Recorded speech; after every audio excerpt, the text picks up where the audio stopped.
மதுக் கொள்கையில் மாற்றம் கொண்டு வர வேண்டிய நேரம் இதுவென சென்னை உயர்நீதிமன்றம் தெரிவித்துள்ளது. கூடுதல் தகவல்களை செய்தியாளர் முகேஷ் தருகிறார். முகேஷ், விவரம் என்ன? பிரசாத், இந்த வழக்கு பாத்தீங்கன்னாக்கா காஞ்சிபுரம் மாவட்டம் படூர்ல இருக்கிற இந்துஸ்தான் கல்லூரி ஒரு வழக்கு போட்டிருந்தது. அதாவது தங்கள் கல்லூரி வளாகம் அமைந்துள்ள அதாவது காம்பவுண்டுக்கு பக்கத்துல 65 மீட்டர் தொலைவிலேயே மதுபான கடை அமைக்கப்படுவதாகவும் இதை தடுக்க வேண்டும் என்று மாவட்ட ஆட்சியரிடமும் தாலுகாவிடம் மனு கொடுத்தும் நடவடிக்கை எடுக்கவில்லை என்று உயர்நீதிமன்ற வழக்கு தொடர்ந்தனர். அந்த வழக்கு நீதிபதி கே ரவிச்சந்திர பாபு முன்னிலையில் விசாரணைக்கு நடைபெற்றது. அந்த விசாரணைக்கு பின்பு நீதிபதி பிறப்பித்த உத்தரவுல இதுமாதிரி தொடர் போராட்டங்கள் மக்கள் டாஸ்மாக் கடைகளுக்கு எதிராக தொடர் போராட்டங்கள் மக்கள் ஈடுபட்டிருக்காங்க. எனவே இந்த தொடர் போராட்டங்கள் இன்னும் ஓய்ந்தபாடில்லை. எனவே இந்த மதுபானம் தொடர்பான அரசின் கொள்கை முடிவில் மாற்றம் ஏற்படுத்துவதற்கான சரியான தருணம் என்று தெரிவித்திருக்கார். அதே நேரத்தில் ஒரு 6000 மாணவர்கள் படிக்கிற கல்லூரிக்கு அருகாமையிலேயே விதிகளுக்கு உட்பட்டு கடைகள் அமைக்கப்பட்டதாக அரசு தரப்புல தெரிவிக்கப்படுது. ஆனால் விதிகளுக்கு உட்பட்டு கடைகள் அமைக்கலாம் என்று தலைமை நீதிபதி அமர்வு உத்தரவிட்டிருந்தாலும் மக்கள் நலனை கருத்தில் கொள்ள வேண்டியதுதான் அரசின் கடமை என்றதை அறிவுறுத்தியுள்ளார். அதே போல மதுபான பாட்டில்களிலும் கடைகளிலும் மது உயிருக்கு நாட்டுக்கு கேடு என்று ஸ்டிக்கர் ஓட்டினால் மட்டும் போதாது. அதை மனித வாழ்வின் அர்த்தத்தை உணர்ந்து கொண்டு தமிழகத்தில் உள்ள மக்களின் நலனை கருத்தில் கொண்டும் அது தொடர்பான முடிவுகளை அரசு எடுக்க வேண்டும் என்று நீதிபதி கே ரவிச்சந்திர பாபு உத்தரவிட்டிருக்கிறார். வருமானம் ஈட்டுவது மட்டும் டாஸ்மாக் மூலம் வருமானம் ஈட்டுவது மட்டுமே ஒரே வழி அல்ல. வருமானம் ஈட்டுவதற்கு அரசு பல்வேறு துறைகளிலும் வழிகளும் இருக்கிற நிலையில டாஸ்மாக் வருமானத்தை மட்டுமே நம்பி இருக்கக்கூடாது என்று அறிவுறுத்தியுள்ளார்.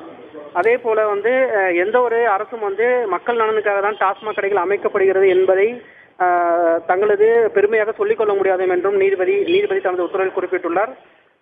இந்த வழக்கை பொறுத்தவரை மனுதாரர் காஞ்சிபுரம் மாவட்ட ஆட்சியர்கிட்ட புதிய மனுவாக கொடுக்கவும் அதன் மீது மாவட்ட ஆட்சியர் புதிய உத்தரவு பிறப்பிக்கவும் உத்தரவிட்டு வழக்கை முடித்து வச்சிருக்கிறார். பிரசாத், முகேஷ், நீதிமன்றங்களே 2 சொல்லுது. ஒன்னு, உச்சநீதிமன்றம் கிராம சபைகளில் தீர்மானம் நிறைவேற்றினாலும் கூட தமிழக அரசு விரும்பினால் திறக்கலாம் என்று ஒன்று சொல்கிறது.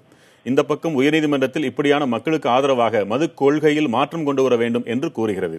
இதில் அரசு தான் விரும்பியதை செய்வதற்கு வழி ஏற்பட்டு விடுகிறது இயல்பாகவே. சரி, இந்த அம்சத்தில் உயர்நீதிமன்றத்தில் அரசு தரப்பு என்ன பதில் சொன்னது? இந்த வழக்கு பொறுத்தவரை பாத்தீங்கன்னாக்க அரசு தரப்புல ஏற்கனவே விதிமுறைகளை மீறி கடைகள் அமைக்கப்பட்டிருந்தால்தான் நீதிமன்றம் அதை தடுக்கும் வகையில் உரிய உத்தரவு பிறப்பிக்க முடியும். கிராம சபை தீர்மானங்கள் ஏற்கனவே கட்டுப்படுத்தாது என்று தலைமை நீதிபதி அமர்வு உத்தரவிட்டிருக்கிறது. அதன்படி உச்சநீதிமன்றம் அறிவுறுத்தியுள்ள விதிமுறைகளுக்கு உட்பட்டுதான் கடை அமைக்கப்பட்டுள்ளது என்று தெரிவிக்கப்பட்டுள்ளது. இந்த நீதிபதி உத்தரவு பிறப்பித்த பிறகு அரசு தரப்புல எந்த கருத்தும் தெரிவிக்கப்படவில்லை. ஏன்னா இந்த உத்தரவு பொறுத்தவரையிலும் அரசு எந்த வகையில் பாதிக்கப்படுது என்பதை பொறுத்துதான் அதை மேலும் செய்யுமா என்பது தெரிய வரும். இந்த வழக்கின் வாதத்தின் பொழுது நீதிபதிகள் கருத்துக்கள் எதுவும் அதிகமாக தெரிவிக்காமல் இந்த வழக்கின் தீர்ப்பில் தனது கருத்தை தெரிவித்திருக்கிறார். எனவே இது தொடர்பாக அரசின் அடுத்த கட்ட முடிவுகளை பொறுத்துதான் இந்த உயர்நீதிமன்ற தலைமை நீதிபதி தீர்ப்பையும் தற்போது தனி நீதிபதி உள்ள தீர்ப்பையும் எவ்விதமான மாற்றத்தை அரசிடம் ஏற்படுத்தும் என்பது தெரிய வரும். இதில் அந்த தொடர்புடைய அந்த வழக்கு தொடுத்தவர்களின் கருத்து என்ன? வழக்கு தொடுத்தவர்கள் நாங்கள் அந்த கல்லூரியோட முதல்வர் தரப்புல இந்த வழக்கு தொடுக்கப்பட்டது. அவர் தரப்பு வழக்கறிஞரிடம் கேட்டபொழுது இந்த வழக்கு தாங்கள் தங்களோட ஒரு கல்லூரி பாதிக்கப்படும் மாணவர்கள் ஆசிரியர்கள் போற இடத்துல ஒரு 1000 பேர் போற இடத்துல இந்த கடை இருப்பதனால இடையூறு ஏற்படும் என்றுதான் வழக்கு தொடர்ந்தோம். ஆனால் இன்று நீதிபதிகள் பிறப்பித்த உத்தரவு ஒட்டுமொத்தமாக மக்களின் நலனை கருத்தில் கொண்டு ஒரு பரந்த நோக்கத்திலான ஒரு கருத்து பிறப்பிக்கப்பட்டுள்ளது.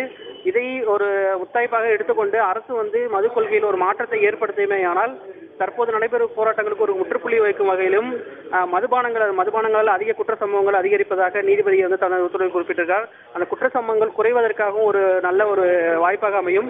எனவே தாங்கள் இந்த வழக்கு தொடர்ந்ததில் தங்களுக்கு சாதகமான ஒரு தீர்ப்பு கிடைத்தது ஒரு புறம் இருந்தாலும் மக்களின் பொது நலனை கருதி நீதிபதி உத்தரவு பிறப்பித்துள்ளது மேலும் தங்களுக்கு ஒரு இன்ப அதிர்ச்சி ஏற்படுத்தியுள்ளதாக மனுதாரர் வழக்கறிஞர்கள் தெரிவிக்கிறாங்க. சட்டசபை நடந்து கொண்டிருக்கும் பொழுது உயர்நீதிமன்றத்திலிருந்து இப்படி ஒரு அறிவுரை வந்திருக்கிறது. அது என்ன செய்ய போகிறது என்பதை நாம் பொறுத்திருந்து பார்க்கலாம். தகவல்களை வழங்கியமைக்கு நன்றி முகேஷ்.